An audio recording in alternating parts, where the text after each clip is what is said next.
Ayan. Ngayong book 2 ay yan. So ngayon po ay mag-umpisa tayo ng series sa book 2, no? So medyo nahihiwagaan pa rin ako kasi yan. Nag-decide akong gamitin na yung Canva kasi nagsasawa na ako sa format ng Microsoft Office. So tapos sabi ni Tala, ang clicker na raw ay yung cellphone ko. So talagang nagiging seamless na lahat ng bagay. Tapos sa bahay, nung in-scan ko yung QR code, connect na yung TV doon sa Wi-Fi. Wala naman ako ginagawa na pati lahat ng accounts. So, mukhang nagbabago ng panahon. Ngayon po, paano tayo po nagpe-present ng gospel ay dapat na nagbabago rin yung paraan pero ang mensahe ay nananatiling, yan, tama yan, kasi hindi makakita yung nasa kanan. Kanina hindi rin namin makita yung nasa kanan kami. Okay. So, dapat sumasabay po tayo sa teknolohiya pero yung mensahe ay ganun pa rin kasi ang mensahe ay hindi nagbabago. Pero ang delivery, ang paraan ng pagmamensahe at kung paano ito ginagamit ay nagbabago. No?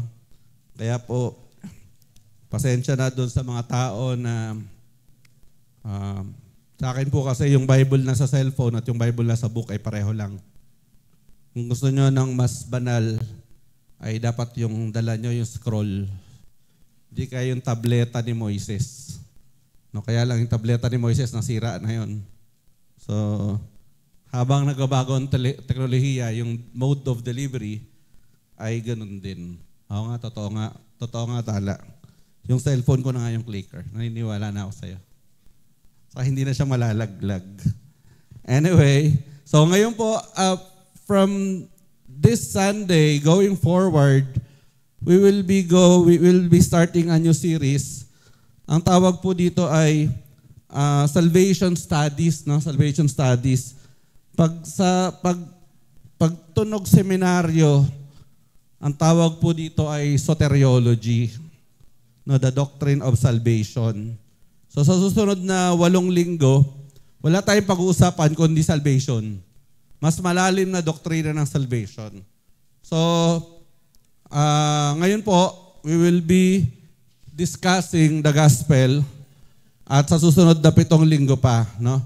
So, ang basic material po natin ay hango sa New Life Book 1 na sinulat ni Pastor Bian Lobrera, ang dating pastor ng Cavite First Baptist Church na ngayon ay nasa US. Okay, so for the next 8 Sundays, we will be discussing salvation studies. Ngayon, sa atin pong kawan, ganun pa rin po yung ating format. Alam nyo, ang na-miss ko lang dito, yung cellphone ko, Tala, ay walang laser pointer. Kailangan ko pa rin yun sana, no? Walang laser. Maghahanap tayo ng cellphone na may laser pointer. Okay. Ayan ba yun? Ayan, may ganun din, no? Talaga nga naman, nag-iiba ang ating teknolohiya. Pati yung pointer hindi na nagiging mano-ma. Pinipindot na lang. Ayan. Pero, sa atin pong kawan mamaya, ganun pa rin. Actually, madadagdagan pa yan. Next Sunday, meron ng memory verse na assignment. Sa atin pong kawan, ganun pa rin. Yung talatang ibinahagi nyo last Sunday, naalala nyo sa kawan? Ang tawag po doon ay, talatang isinabuhay. Kasi inaasahan natin na yung talatang ibinahagi nyo last Sunday ay nai-apply nyo this week. Kaya ang tawag doon, talatang isinabuhay. O sa English, verse applied. Tapos, sino po ang gumawa ng journal this week? Yan. Yung mga wala pang notebook, hanggang ngayon, may promo pa rin, may libreng notebook. No, pwede pa rin kayong kumuha ng notebook doon. Okay, ngayon mamaya po, galing sa inyong journal, magbabahagi kayo ng isang verse, galing sa ginawa niyong journal this week, galing sa Matthew 22 to 28. Ang tawag na po dyan ay, ano tawag dyan? Talatang isa sa buhay. O sa English, verse to apply. Talatang isa sa buhay. Okay, lagi po tayong ganon. Talatang isinabuhay, talatang isa sa buhay. At itong papasok na linggo, gagawa tayo uli ng journal. 4 na bahagi lang ang journal, di ba? Yung date, yung verse, kung saan ang usap sa inyo si Lord. Okay? Sumunod ay yung lesson. Anong tinuro sa akin ni Lord? At yung pang-4 ay application. O papaano ko ito isa sa buhay. Okay, so this week po, gagawa ulit tayo ng journal. Galing naman sa Mark 1-7. So, yun po lagi, linggo-linggo, ganun po yung gagawin natin. Okay, so for this Sunday, ngayon naman po ay atin pong i-discuss yung umpisa nung book 2 or the gospel. No? Ano ba yung gospel na sinasabi? Okay? So, ang Diyos, alam nyo ba na mahal tayo ng Diyos at meron siyang regalo para sa ating lahat? Kaya ang malaking tanong, are you experiencing His love and have you received His gift? Nararanasan mo ba yung pagmamahal ng Diyos sa iyo at natanggap mo na ba yung kaloob ng Diyos na ito sa iyo? Okay, so for this Sunday, ang atin pong outline, ang tawag po dito kasi ay kamay ng alagad. No, kamay ng alagad. Okay? So ang una natin ay yung thumb. Ano nga ba ang Tagalog ng thumb? Hinlalaki. Yan. Hinlalaki. Ang ibig sabihin hinlalaki, ang na-represent niyan yung pag-ibig ng Diyos, God's love. No, sabi diyan sa verse natin, alam nating lahat to, John 3:16, for God so loved the world. So mahal ng Diyos ang sanlibutan na ibinigay niya ang kanyang nag-iisang anak, buktong na anak, na kung sino man ay manampalataya sa kanya, ay hindi mapahamak, kundi magkakaroon ng buhay na walang hanggan, magkakaroon ng everlasting life, or magkakaroon ng eternal life. Ngayon, ano ba ito yung eternal life na ito? Yung eternal life, ibig sabihin, it means unending life. Okay, ibig sabihin, it means that someday, kapag tayo ay kinuha na ni Lord, when this life is over, you will be with God forever in heaven and in His eternal kingdom. Tayo ay makakasama ng Diyos sa Kanyang kaharian. Okay, so yung katawan natin, mabubulok.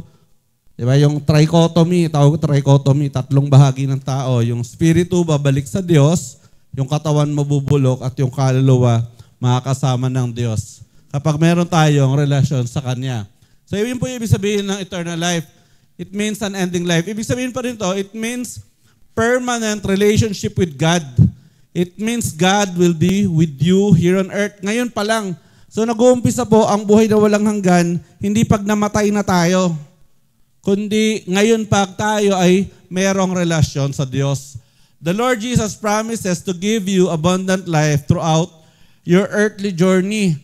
So ang pagiging Kristiyano, ang pagiging anak ng Diyos, hindi po nagsisimula kapag tayo ay namatay na, kundi the moment that you accept, that you receive Christ as your personal Lord and Savior. Sabi po kanina doon sa verse natin, the thief does not come except to steal and to kill and to destroy. Sabi ni Jesus, but I have come that they may have life and that they may have it more abundantly. Sabi pa ni Jesus, I am the good shepherd. The good shepherd gives his life for the sheep. So ang layunin daw ng mga magnanakaw, kanina sa binasa natin, ang layunin ni Satanas ay para magnakaw, pumatay at magwasak. Yun ang gustong gawin ni Satan sa buhay natin. Gusto niya nakawin yung ating lakas, nakawin yung ating resources. Gusto niya pumatay. Mamatay tayo na hiwalay sa Diyos at gusto niya sirain yung buhay natin. Pero naparito ang Panginoong Sus upang tayo ay magkaroon ng buhay and that they may have it more abundantly. Abundantly. Kaya po ang mga Kristiyano, hindi talaga bagay sa Kristiyano ang hindi maayos ang buhay. Hindi ko sinabing mayaman, no? Biglang mayaman, gano'n na pag tinanggap mo si Jesus mamaya, meron ka ng magdadala sa yung pera, isang bag. Iiwan. No? Sabi, ito ang iyong bonus galing sa flood control. No? Pero hindi po yon. Kundi ang gusto ni Lord, magkaroon tayo ng buhay na ganap at kasaya-saya. Okay? Yes, God loves you and He wants to give you eternal life. Una, eternal life. Isang buhay na kasama ang Diyos. Hindi lang sa buhay na ito, kundi hanggang kabilang buhay. And abundant life. But why is it that people do not receive God's gift of eternal life and abundant life? Bakit nga ba hindi lahat ng tao ay nakukuha ito? Kaya punta po tayo sa pointing finger. Ano nga po ang pointing finger? Hintotoro. Okay. Hintotoro. Okay, sabi po sa Romans 3:23, dahil sa kasalanan. For all have sinned and fall short of the glory of God. Dahil sa kasalanan, ang tao ay kinapos sa standard ng Diyos. Pero ano ba ang sin? Hindi man ako nakapatay yung mga sin ko, yung mga common lang na sin. So what is sin? Basically, sin is breaking God's commandments. If you obey any of these 10 commandments, you are committing sin. More precisely, you are committing acts of sin. Di ba? Alam natin yan, di ba? 10 commandments. Pwede ba basahin natin uli yung 10 commandments based sa Exodus 22-17. 1, 2, 3. Thou shalt not have no other gods before me. Thou shalt not make unto thee any graven image. Thou shalt not take the name of the Lord thy God in vain. Remember the Sabbath day to keep it holy. Honor thy father and thy mother. Thou shalt not kill. Thou shalt not commit adultery. Thou shalt not steal. Thou shalt not bear false witness. Thou shalt not covet. No, kapag kahit ano dyan ay masuway natin, wala na, bagsak na tayo sa buong buhay natin. Oh, so, yun po yung mangyayari. Kaya lang, lagi naman tayong nagkakasala. And sin prevents us from receiving eternal life. Yun nga po no? Ang kasalanan ang pumipigil para magkaroon tayo ng buhay na walang hanggan. So, God wants to give us the gift of eternal life and the gift of abundant life. But sin is preventing us from receiving God's gift. Gusto po ni Lord lahat tayo mayroong eternal life and abundant life. No, pag sinabing abundant life, holistic, no, maayos ang ekonomiya ng pamilya. Maayos ang relasyon ng pamilya. Maayos ang kalusugan ng pamilya. No? Pero hindi ito natatanggap ng tao. Why? Because the Bible, sabi sa Romans 6:23, the wages of sin is death. Ang kabayaran ng kasalanan ay kamatayan. Ngayon po, mayroong 3 stages of death na nangyari nung ang unang tao, si Adan at si Eva, ay nagkasala. Una, nagkaroon ng spiritual death or separation from God. So yung fellowship ni Adan at saka ni Eva, nung sila ay nagkasala laban sa Diyos, nagkaroon ng gap. Diba? Nagkaroon ng gap. Alam nyo ba yung gap? CJ, ano yung gap? Kunyari, nag-away kay ni Kia, nagkakaroon ba kayo ng gap? Ano nangyayari? May space. Ano nangyayari pag meron kayong gap? Nalayo. Ano pa? May barrier. Paano kung walang physical barrier? May gap lang. Dapat ba may physical barrier? Wala. Ano ang ibig sabihin ng gap? Hindi nag-uusap. Walang communication. Walang pansinan. No? Kanya-kanya. Division, yun. Diba? Yung dati close kayo, pero biglang malayo. Di ba? So, naranasan nyo na ba yun? No? Pag nag-aaway na ba kay CJ? Si CJ di kasalta. Taka lang, magkakasala ka CJ ngayon eh. Magkakasala ka ng pagsisinungaling. Okay. So, yun po ang una, no? Spiritual death. It means separation from God. The first time na nagkasala si Eva at si Adan, nagkaroon ng spiritual death or ng separation. Nagkaroon yung dating close relationship, nagkaroon ng pagkakahiwalay. Pangalawa, eventually, nagkaroon ng physical death or the separation of the soul from the body. So Adam and Eve eventually died physically when their soul left their body. At tayo, ganun din yung nangyayari sa atin. No? Yung iba, nauuna lang. No, kanina, tinatanong ko si Pastor Frank. Sabi ko, Pa, ilang taon na ba gusto mabuhay? Sabi niya, gagayahin ko si Abraham. Ang request ko, 175. Sabi ko, pwede ba si Moises na lang, 120 lang? Pero sa linggo, may birthday siya, di ba? So, alas 3 po, nandito tayo.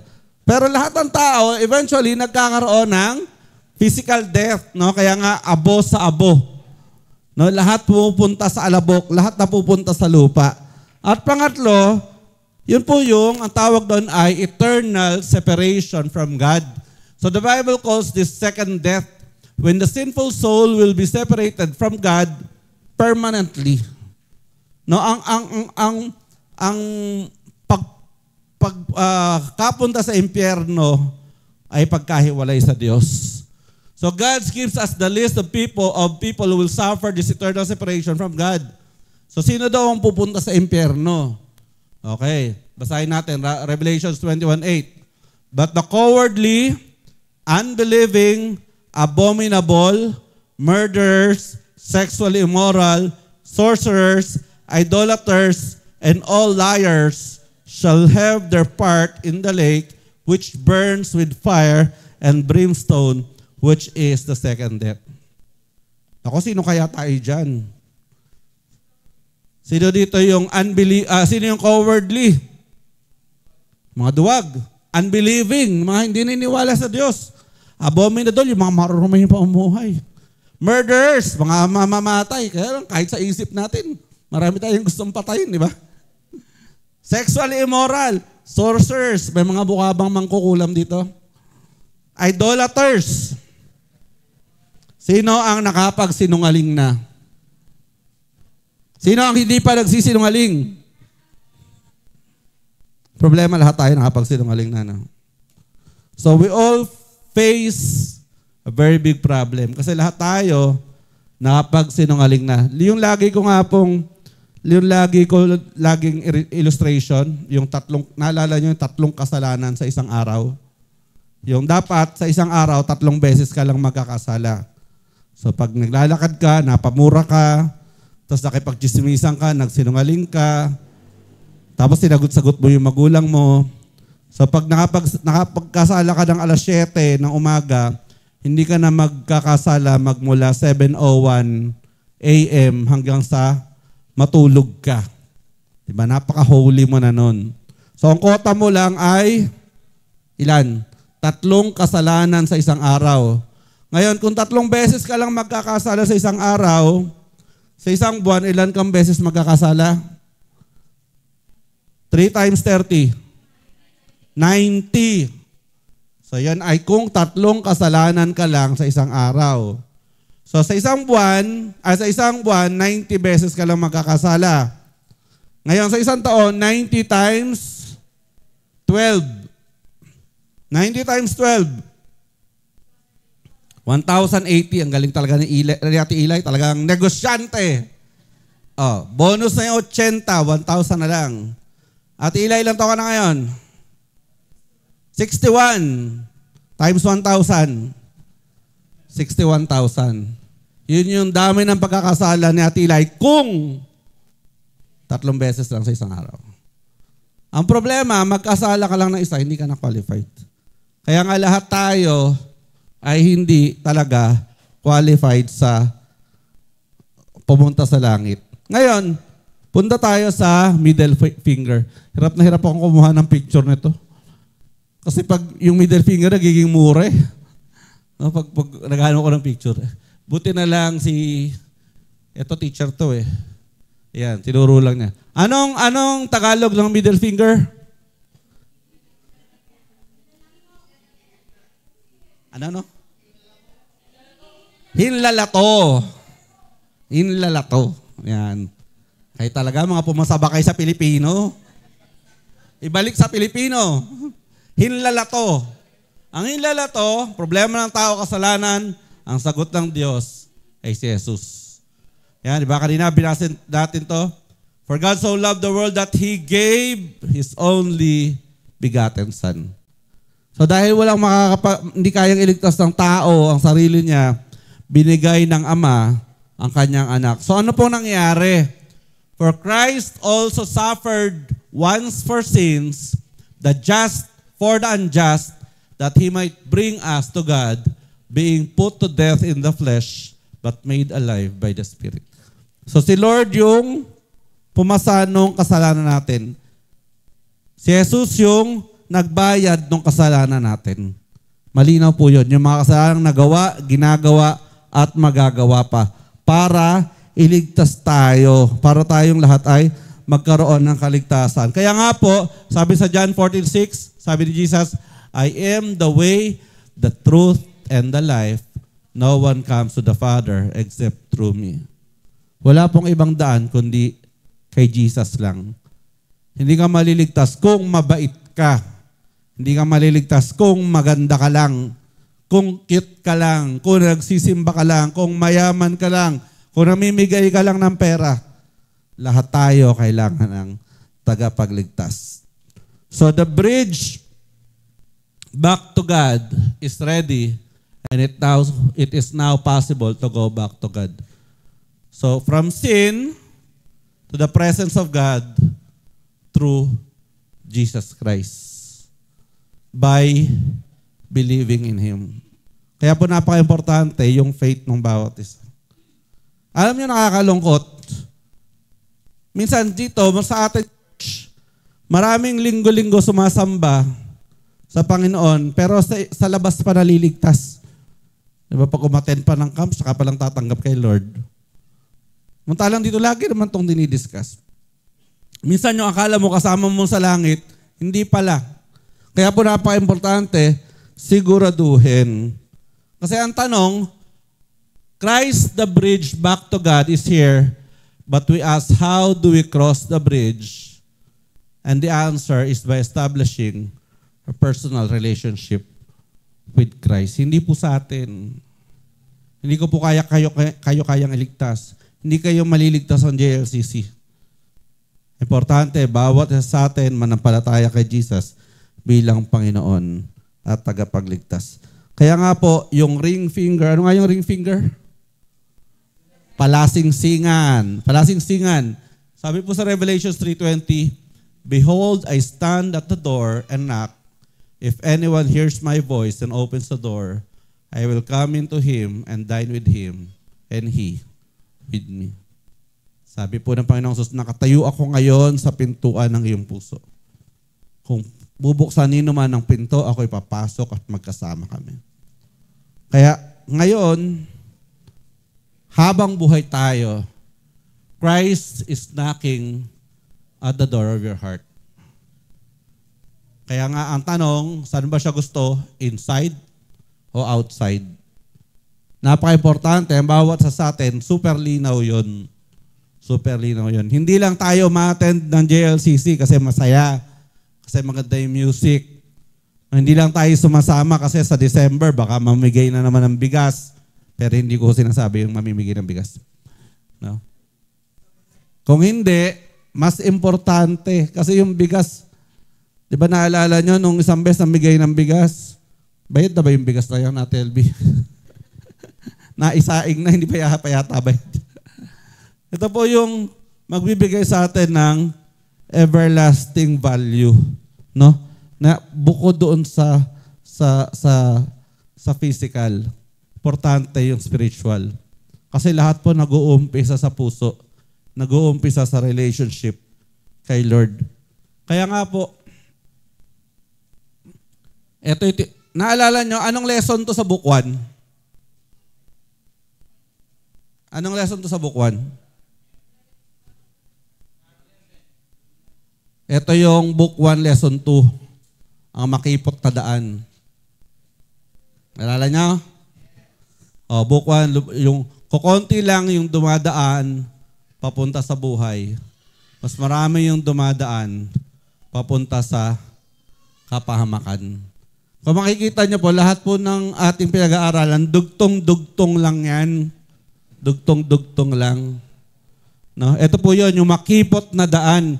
Kapag si Kristo, pinapasok mo sa iyong puso, at siya yung maghahari, eto ka, papasok ka sa makipot na daan, and you will fulfill God's purpose in your life.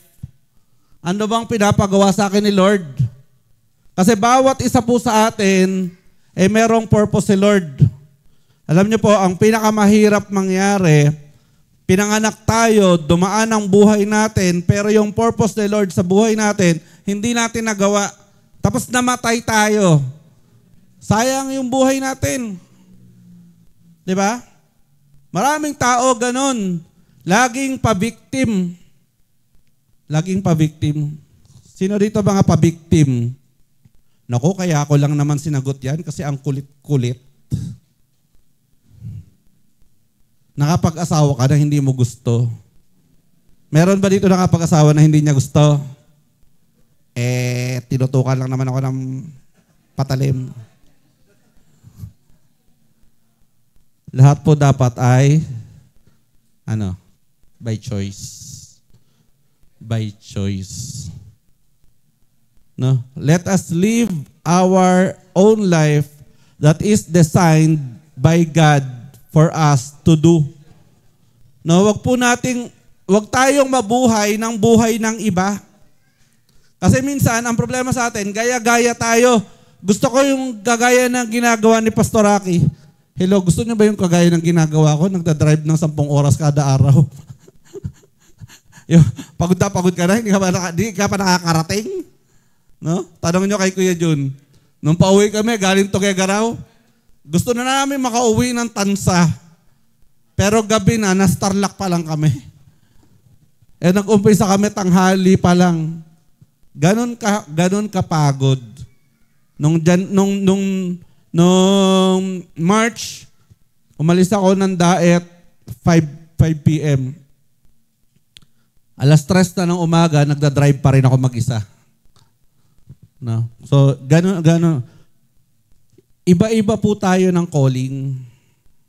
Yung calling ko, iba yung calling nyo. Yung design ng Diyos sa buhay ko, iba sa design ni Lord sa buhay nyo. So, hindi lahat tinawag para maging pastoraki. Hindi lahat tinawag para, gusto nyo ba maging, sino gusto maging Bongbong Marcos? Gusto nyo maging Bongbong Marcos? Diba? Sino gusto maging Curly Discaya? Diba? Sino gusto maging Shala? Shala Discaya. With a British accent. Diba? So, ano pong sinasabi natin? We should fulfill God's purpose for my life. At bawat isa sa atin, iba-iba ng calling. Hindi po tayo pare-pareho. Walang one size fits all. No, yung isang damit stretchable, kasya kay Kian, tas kasya din kay Kerry. Imagine nyo naman yun. No? Stretchable, walang ganon. Ngayon, ang importante po, una, bago natin ma-fulfill yung purpose ni God sa buhay natin, si Lord muna yung nakaupo doon sa puso natin. Siya muna yung boss. Kaya nga ang tawag Panginoon, Lord. Siya muna yung nasusunod. No, kaya wag ko kayo mainggit sa iba. Bakit siya ganon? Bakit siya ganon? Hindi.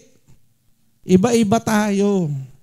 Ang problema, karamihan sa mga tao, ito yung nasusunod. Pumapasok sa maluwag na daan. Sabi sa Book 1, Lesson 2, di ba? At sinusunod yung sarili. At si Jesus ay nasa labas talaga ng puso niya. At yung iba, mukhang convenient. Mukha namang sinusunod si Jesus. Nagsisimba naman paglinggo. nagbibigay naman. Di ba mukha namang religious? Pero sa loob, hindi. Ginagawa pa rin niya. Ito pa rin ang boss. Si I. Si ako. Pag ganyan ang ginawa natin, makakagaya tayo sa maraming tao, dumadaan ang buhay. Tandaan po natin, bawat isa sa atin, mayroong purpose si God at kailangan natin yung sundin. Okay? Huwag ko kayong mainggit sa iba. Bakit sila mayaman? Bakit sila ganito? Hindi. Kasi ang buhay natin, ang purpose sa Lord, magkaroon ng eternal life. Ano yung pangalawa? Magkaroon ng abundant life. Ibig sabihin, isang buhay na ganap. Hindi po sasabihin ng buhay na maraming pera, ha? Maraming tao, maraming pera, pero marami rin kulang. Nasabi nga, money solve money problems. Pero hindi lahat ng problems ay tungkol sa pera. Okay? So ang tanong, ano nga yung little finger? Hinliliit. Ang sakit ng kalingkingan or ng hinliliit ay sakit ng buong katawan. Yung little finger, yun po yun yung ating desisyon. Sabi nga, ginawa na ni Lord lahat. Ang gagawin na lang natin ay mag-decide. Mag-decide. If you wish, the top heart, ito po yun, yung ito pala ang control natin. No? Yan, yung top heart. Kung gusto nyo ito, ma-fulfill yung purpose ni Lord sa buhay natin, ay importante, you must believe in Christ and receive Him into your heart. And you must make Him the boss of your heart. So, importante po yun. No? Napakalit na bagay. Sabi ng iba, pag hindi ka hinipo ni Kristo, hindi ka naman magde-decide. Okay, don't big na nga tayo ni Lord eh.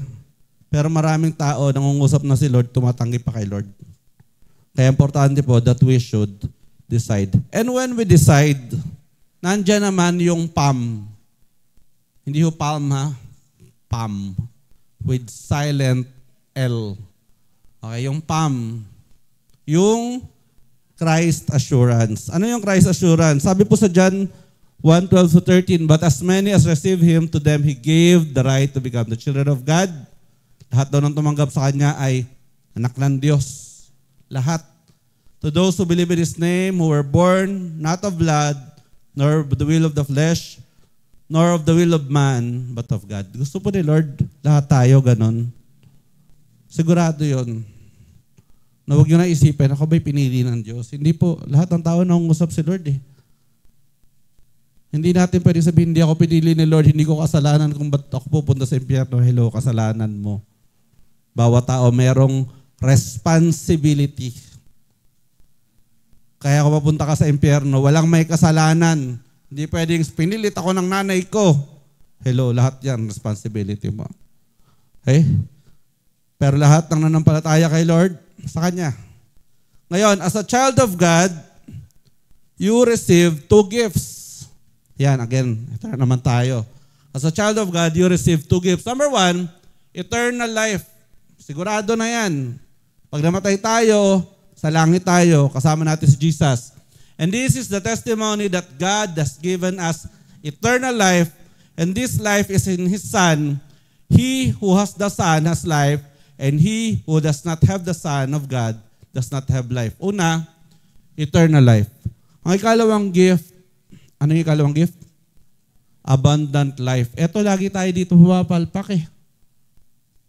Yung mga matatagal lang Kristiyano, bakit kaya ang tagal-tagal ko ng Kristiyano, pero bakit ganito pa rin ang buhay ko? Ito yung laging response. Pwede bang basahin natin yung Matthew 6:33, 1, 2, 3. But seek first the kingdom of God and His righteousness, and all these things shall be added to you. Una, seek first the kingdom of God. Kabilang ka na ba sa kaharian ng Diyos? Amen. Pangalawang tanong, and His righteousness. Namumuhay ka ba sa kalooban ng Diyos? Kasi kung namumuhay ka sa kalooban ng Diyos, anong pangako ni Lord? And all these things shall be added to you. Ano bang kailangan mo? Lord, magpo-49 na ako, wala pa akong boyfriend. Mag-pray ka, bibigyan ka rin yan. No? Yung kakilala ko nga, 56 na bago nagkaasawa. Okay lang yun. Lord, kalusugan, mag-pray ka. Alam mo, pag naging Kristiyano ka, dapat maging malusog ka. Bakit? Hindi ka na magiinom. Hindi ka na magdadrugs. No? Ang problema, tayo mga Kristiyano, ang titigas ng ulo natin. Di ba? Ang katawan mo ay templo, pero anong ginagawa ng mga youth? Alauna na, nagro-roadblocks pa. Alauna na, nasa cellphone pa. Tapos kinabukasan, alas 10 ng gising, hindi naka-attend ng church. Di ba? Tapos yung iba, walwal ng walwal, sinisira ang buhay. Pero pag ikaw Kristiyano, ang katawan mo, templo ni Lord. Kaya ang Kristiyano, dapat umaayos ang buhay. Kapag ikaw Kristiyano, dapat natuto kang mag-ayos ng iyong finances.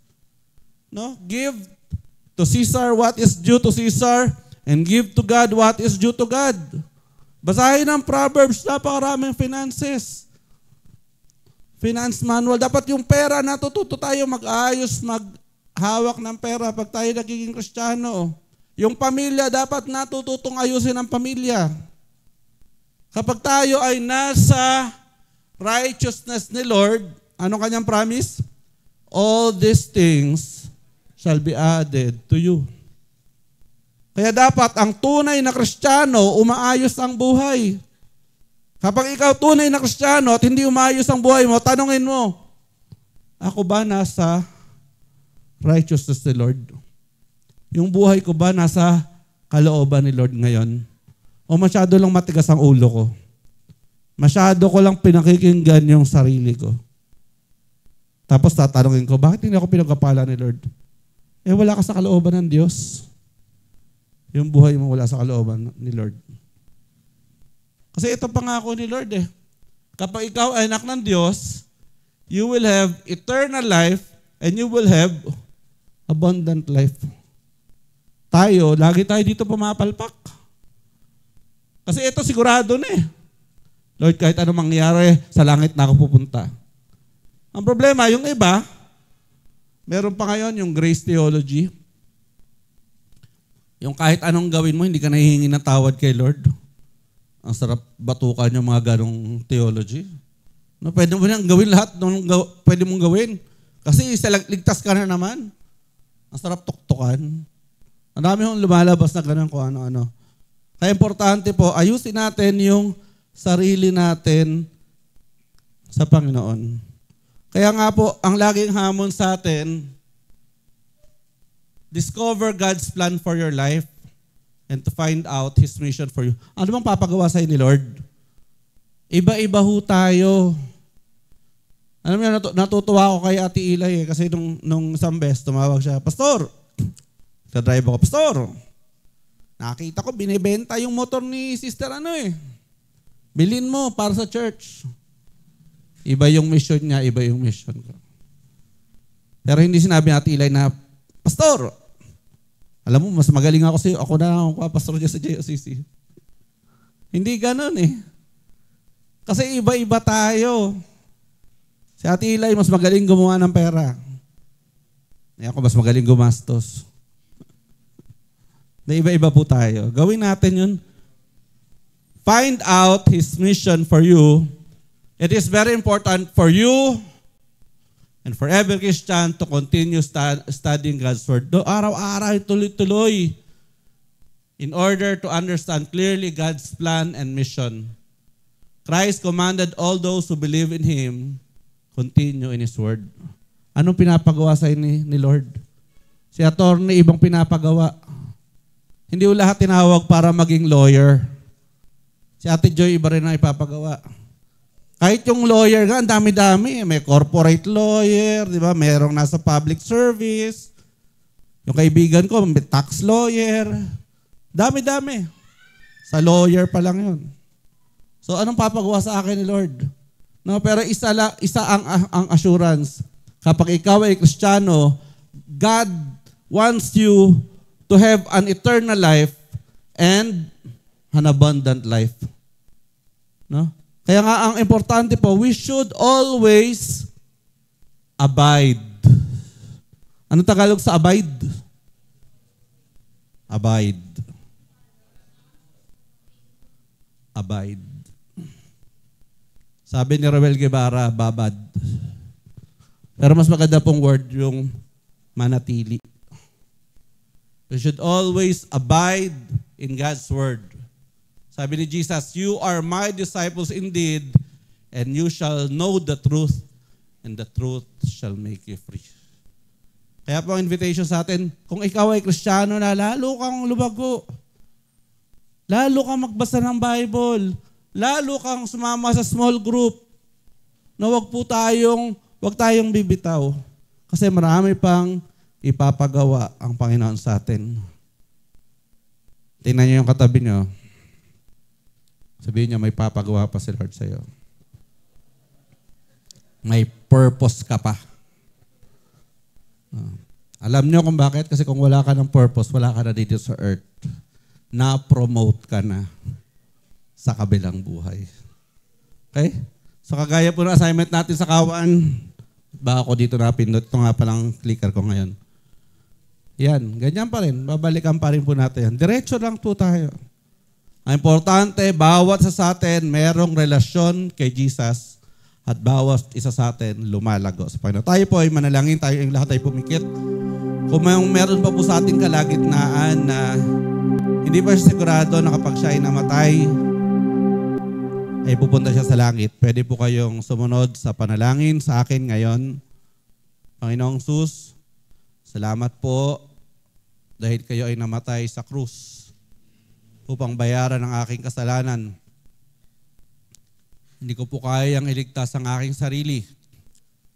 Tinatanggap ko po ang inyong kaloob na buhay na walang hanggan.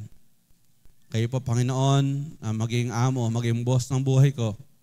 Mula ngayon, natulungan niyo ako na mamuhay ayon sa kalooban niyo. Sa pangalan niyo, sa pangalan ni Jesus, amen. Sige po, tayo po yung mag-close sa prayer. Lord, salamat po, Panginoon, sa aming refreshing course dito sa soteriology or sa doctrine of salvation. Tulungan niyo po kami as we progress sa series na to, that we appreciate. And Lord, help us to share your word. Help us to make the burden burning in all angles, in all time, at all times, at all cost. Help us to share your words to others. Salamat po sa pangalan ni Jesus. Amen.